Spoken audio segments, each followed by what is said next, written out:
So hi guys, welcome back. This is Lark. So kasama natin yung kaibigan natin isang negosyante.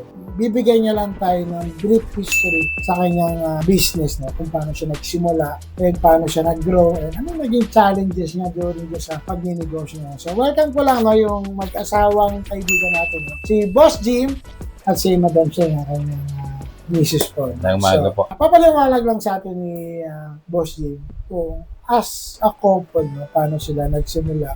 And syempre, paano nagsimula yung negosyo nila, paano lumaki. Paano ba nabuo si Adjatec? Nag-work ako sa industry din ng ganitong dati. Kaya lang, ang ano ko dyan is si American Technologies. Diyan ako boss nag-start.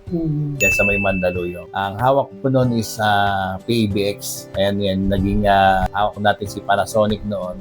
Naging specialist tayo doon. Nung time na nakikita ko na baka hanggang doon lang ako. So, nung time naman na year na yon nagiging malakas yung CCTV, boss.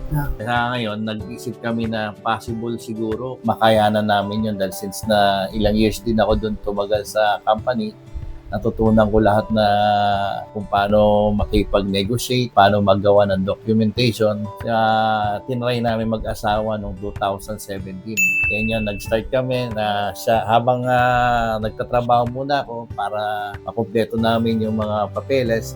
Yung misis ko yung nag-asikaso ng mga papeles. Hanggang sa makumpleto niya, saka na nag-resign na ako. Kaya nagtulungan kami. From the start, talagang motor lang yung service namin, boss. Talaga una-una kasi Panasonic yung ano namin. Yun doon muna ako nag-focus kami dalawa. Nagmomotor kami, dala niya yung mga telephone. Pupunta kami sa kliyente, nasa San Pablo. At tanungin kami, nasaan service? Sabi namin, may ginagamit. So actually talagang wala. Talagang nag-start kami na dalawa lang kami employee ni Adjatec. Wala kami talagang ako kung lahat. Sales lahat. Siya naman taga-bili ng mga gamit namin. So from 2017 as of now, nag-grow kami na nagtulungan kami mag-asawa. Kaya, ang makikita niyo guys, so syempre, first time natin magkaroon-interview na mag-asawa. So, yun, nag-umpisa yung negosyo nila, silang dalawa lang, in reality, experience din natin.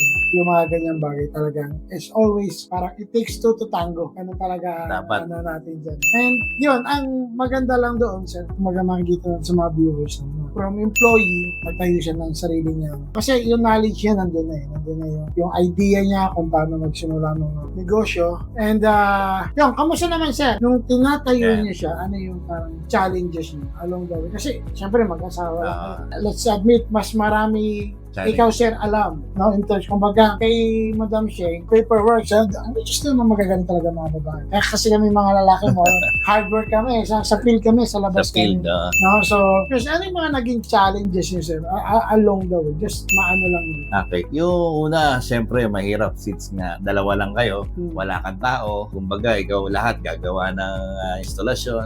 Yan yung time na talagang magre-reason out ka na lang sa kliyente na may mga tao ka na sa labas. So, papakita mo na medyo malaki ka. Pero talaga, ang nangyayari is kami lang. Nagkakaroon lang kami ng talaga dito, tulungan mo ako. Parang gano'n na lang. So, nakakatuwa kasi yung nangyayari sa amin is tulungan ng tulungan. Hanggang sa, yan, nag-okay yung business. Talagang kailangan lang talaga yung sa mag-asawa laging merong after ng trabaho, usapan yung nagiging focus natin. Tingnan natin kung ano yung magiging outcome na magiging negosyo. Andyan din sir na magkakaroon ng problema, lalo na sa financial, isip namin parang ayaw ko na, nalulugi.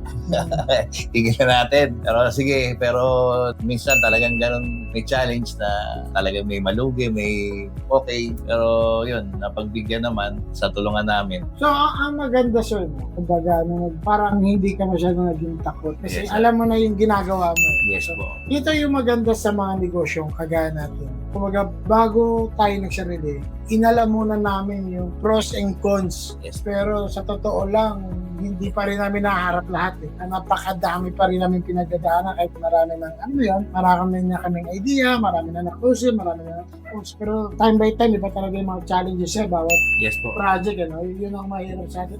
And ang maganda din talaga sa amin ni Boss Jim is yung relationship namin sa client. Parang lifetime na yan, sir, Yes po.